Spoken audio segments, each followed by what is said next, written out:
Assalamualaikum warahmatullahi wabarakatuh. Halo anak-anak hebat, kembali lagi di channel Rajin Belajar. Di video kali ini kita akan belajar bahasa Indonesia untuk kelas 2 sekolah dasar, bab 7, sayang lingkungan. Materi ini sesuai dengan buku paket kurikulum Merdeka. Nah, di part 1 ini kita akan belajar mulai halaman 141 sampai dengan 152. Let's go anak-anak. Tujuan pembelajaran, kalian dapat mengingat kembali informasi kunci dari bacaan yang dibacakan.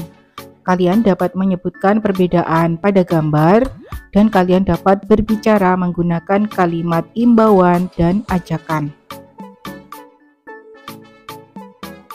Baiklah anak-anak, kita siap-siap belajar ya.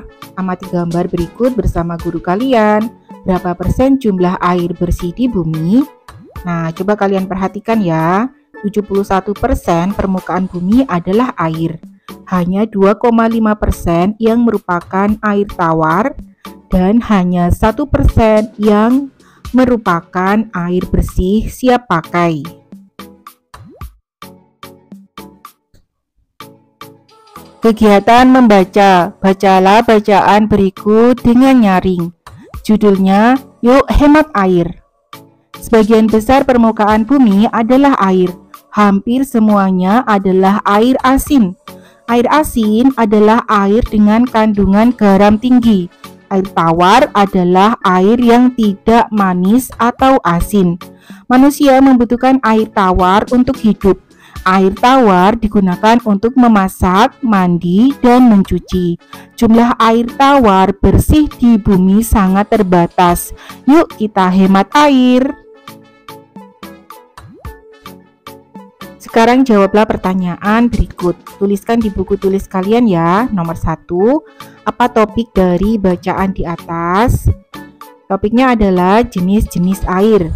Nomor 2, sebutkan 2 jenis air. Air asin dan air tawar. Nomor 3, sebutkan manfaat air bagi manusia. Air bisa digunakan untuk memasak, mandi, dan mencuci. Kegiatan menyimak. Simaklah informasi yang akan dibacakan guru. Cara menghemat air. Tidak berlama-lama ketika mandi. Mematikan keran ketika sedang menyabuni tangan. Menyiram tanaman dengan alat penyiram, memeriksa apakah ada keran yang bocor. Nah, coba kalian perhatikan kata yang ditebalkan. Nah, itu merupakan kata kunci dari masing-masing kalimat. Sekarang tugas kalian, apa saja cara menghemat air? Nah, coba tulis jawabannya di buku kalian.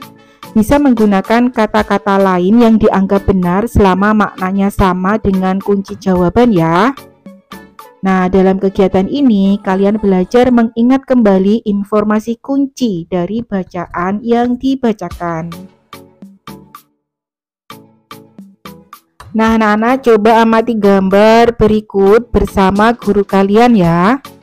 Di sini ada 2 tempat sampah. Kemudian coba kalian amati warnanya, kemudian isi sampahnya, dan sebagainya. Amati dengan teliti ya. Lanjut kosakata baru. Anorganik, kompos, daur ulang, organik. Nah, anak-anak, apakah kalian tahu arti dari kosakata baru yang baru saja Bu Guru bacakan? Nah, yuk kita cari tahu bersama-sama ya. Definisi kata menurut KBBI, kompos adalah pupuk campuran yang terdiri atas bahan organik yang membusuk. Organik adalah berkaitan dengan zat yang berasal dari makhluk hidup seperti hewan atau tumbuhan.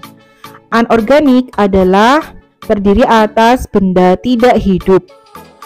Daur ulang adalah pemrosesan kembali bahan yang pernah dipakai, misalnya serat, kertas, dan air untuk mendapatkan produk baru.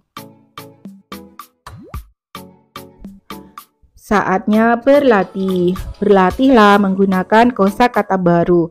Tuliskan kata yang tepat untuk gambar berikut. Gambar pertama, ada botol, sedotan, dan gelas plastik. Itu semua termasuk sampah anorganik. Jadi jawabannya anorganik. Sampah ini sulit terurai ya anak-anak. Sampah ini bisa untuk didaur ulang menjadi barang baru. Lanjut ke gambar yang kedua. Terdapat proses mengolah sampah organik menjadi pupuk kompos. Ya, betul sekali. Gambar nomor 2 ini adalah kompos. Lanjut gambar yang ketiga. Ada buah-buahan dan sayur-sayuran. Buah dan sayuran sisa ini merupakan contoh sampah organik. Jadi jawabannya organik. Sampah ini dapat diuraikan oleh mikroorganisme ya anak-anak. Lanjut gambar yang keempat. Alat untuk menghancurkan atau mengolah sampah anorganik.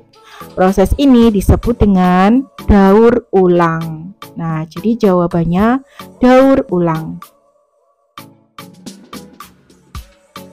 Saatnya menulis. Amati gambar kedua tempat sampah sekali lagi. Sebutkan 3 perbedaan kedua gambar tersebut. Tuliskan di buku tulis kalian. Nah, kalian amati lagi ya gambarnya. Sekarang kita tuliskan gambar yang sebelah kiri. Tempat sampah berwarna kuning. Betul sekali. Tempat sampah bertuliskan anorganik. Kemudian berisi sampah yang tidak mudah busuk. Dan tutup tempat sampah berbentuk kotak. Selanjutnya gambar yang sebelah kanan. Tempat sampah berwarna hijau. Tempat sampah bertuliskan organik. Berisi sampah yang mudah busuk. Dan tutup tempat sampah berbentuk setengah lingkaran. Nah, anak-anak, pilih 2 sampah organik dan 2 sampah anorganik. Masukkan dalam tabel berikut. Lalu tambahkan sampah lain yang belum ada pada gambar. 2 sampah organik dan 2 sampah anorganik.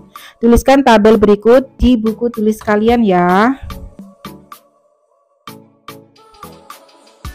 Jawabannya sampah anorganik. Contohnya kaleng, kertas, styrofoam, kemudian kaca, termasuk botol, peralatan makan, kemudian plastik, termasuk kemasan makanan, mainan, dan botol. Kemudian sampah organik, sisa makanan, termasuk buah dan sayur. Kemudian bagian dari tumbuhan, termasuk bunga dan daun. Bahas bahasa. Kalimat imbauan atau ajakan bertujuan mengajak seseorang melakukan sesuatu. Dalam kalimat imbauan, kata kerjanya memakai akhiran lah. Perhatikan contoh berikut ini. Buanglah sampah pada tempatnya. Jagalah kebersihan kelas. Nah, di situ ada akhiran lahnya ya, diblok dengan warna kuning. Selanjutnya, kalimat ajakan memakai kata ayo dan mari. Perhatikan contohnya. Ayo, buang sampah pada tempatnya. Mari kita jaga kebersihan kelas. Kalian perhatikan kata yang diblok dengan warna kuning.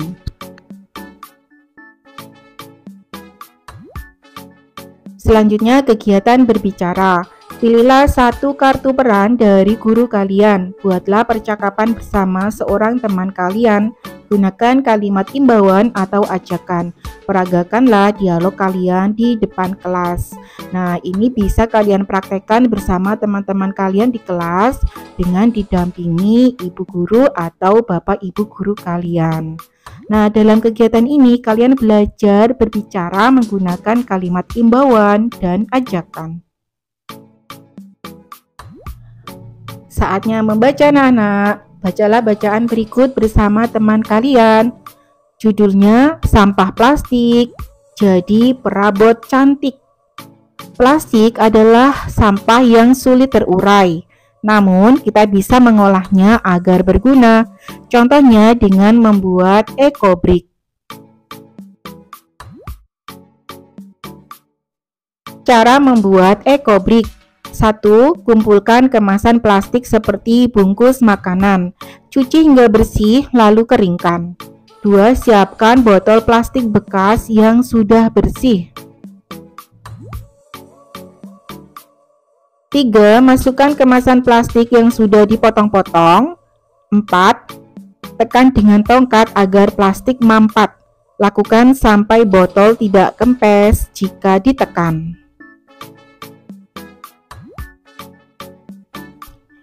Eco-brick dapat dibuat menjadi perabot, mulai dari meja, kursi, hingga lemari.